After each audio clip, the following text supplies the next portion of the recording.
রিলায়েন্স জিওর দিন শেষ। দেখুন এবার কে দেবে জলের দরে ইন্টারনেট। আম্বানির একচেটিয়া রাজত্বে ভাগ বসাতে আসছে এই বিলিয়নিয়ার। হাই স্পিড ইন্টারনেট মাত্র 1 টাকায়, স্যাটেলাইট নিজস্ব স্টারলিংক ভারতকে ক্যাপচার করা শুধু সময়ের অপেক্ষা।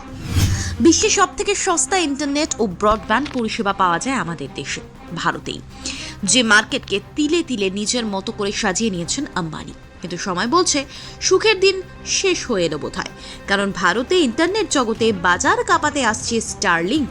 আর এই মার্কেটকে দখল নেওয়ার পরিকল্পনা করছে যে মানুষটা, সেটা আর কেউ নন, ইলন মাস্ক। হ্যাঁ, শোনা যাচ্ছে ভারতে একেবারে গ্র্যান্ড আয়োজন করে পা ফেলতে চলেছে ইলন মাস্কের সংস্থা স্টারলিংক, যা রিলায়েন্স জিওতে ভাটা আনতে পারে বলে মনে করছেন বিশ্লেষকদের একাংশ। এমনকি এটাও মনে করা হচ্ছে দেশে স্টারলিংক ইন্টারনেট পরিষেবা শুরু করলে শুধু জিও নয়, একেবারে ডিরেক্ট টেক্কা দিতে পারে এয়ারটেল, ভিআই, বিএসএনএল কেও। অর্থাৎ এবার লড়াইটা দেশের সবচেয়ে ধনী ব্যক্তি বনাম বিশ্বের সবচেয়ে ধনী ব্যক্তির মধ্যে শুরু হতে যাচ্ছে, অলরেডি প্ল্যান এক্সিকিউটের পথে। বর্তমানে ইলন মাস্কের সংস্থা স্টারলিংক ভারতে ব্রডব্যান্ড পরিষেবা লাইসেন্সের জন্য শুধুমাত্র অপেক্ষা করছে। কেন্দ্রীয় সরকারও বিষয়টার মধ্যে অলরেডি ইনভলভ। টেলিকম মন্ত্রী জ্যোতিরাদিত্য সিন্ধিয়াও জানিয়েছে স্টারলিংকের লাইসেন্স প্রসেসের মধ্যে রয়েছে। বেসিক্যালি তাদের নেটওয়ার্ক 100% সুরক্ষিত কিনা সেটাই যাচাই বাছাই করে নেওয়া হচ্ছে কেন্দ্রীয় সরকারের তরফে। মোদ্দা কথা, মাস্কের স্টারলিংক সিকিউরিটি ক্লিয়ারেন্স পেয়ে গেলেই ভারতে ইন্টারনেট দুনিয়ায় নিজেদের জাল বিস্তার করবে, যা ঘিরে সাধারণ মানুষ অবশ্য আশার আলো দেখতে শুরু করেছে। কারণ সম্প্রতি জিও সহ এয়ারটেল, ভিআই যেভাবে রিচার্জের দাম বাড়িয়ে দিয়েছে, তা মধ্যবিত্তের জন্য দাঁড়িয়েছে বিরাট এক ধাক্কা। ফলে জিও বা অন্যান্য সংস্থার সঙ্গে গ্রাহকদের সম্পর্ক যে টালমাটাল পরিস্থিতির মধ্যে দাঁড়িয়ে রয়েছে, তা এখনও রিকভার করা পুরোপুরি সম্ভব হয়নি।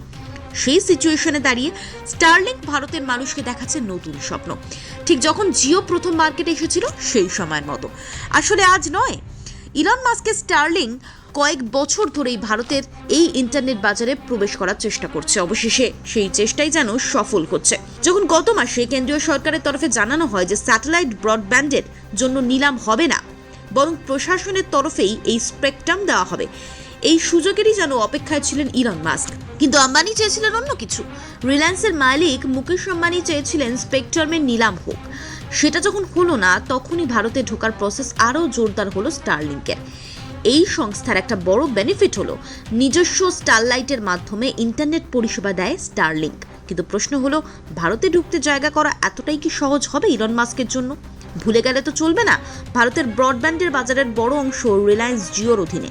প্রায় 1.4 কোটিরও বেশি সাবস্ক্রাইবার রয়েছে। মোবাইল ইন্টারনেট ব্যবহারকারীর সংখ্যা 500 মিলিয়ন বা 50 কোটিরও বেশি। তাছাড়া কম্পিউটার হিসেবে তো রয়েছে এয়ারটেল, যার মোবাইল ইন্টারনেট ব্যবহারকারীর সংখ্যা 300 মিলিয়ন মানে 32 কোটির কাছাকাছি। তাই স্টারলিংকের জন্য ভারতের ইন্টারনেট বাজার ক্যাপচার করা খুব একটা সহজ কাজ হবে না বলেই মনে করছেন বিশেষজ্ঞদের একাংশ। না, ইম্পসিবল নয়, তবে কিছুটা হলেও চ্যালেঞ্জিং হবে। এখন দেখার সেই চ্যালেঞ্জ জিততে কে গিয়ে থাকেন, আম্বানি না Elon Musk. Bureau report, Bengal live.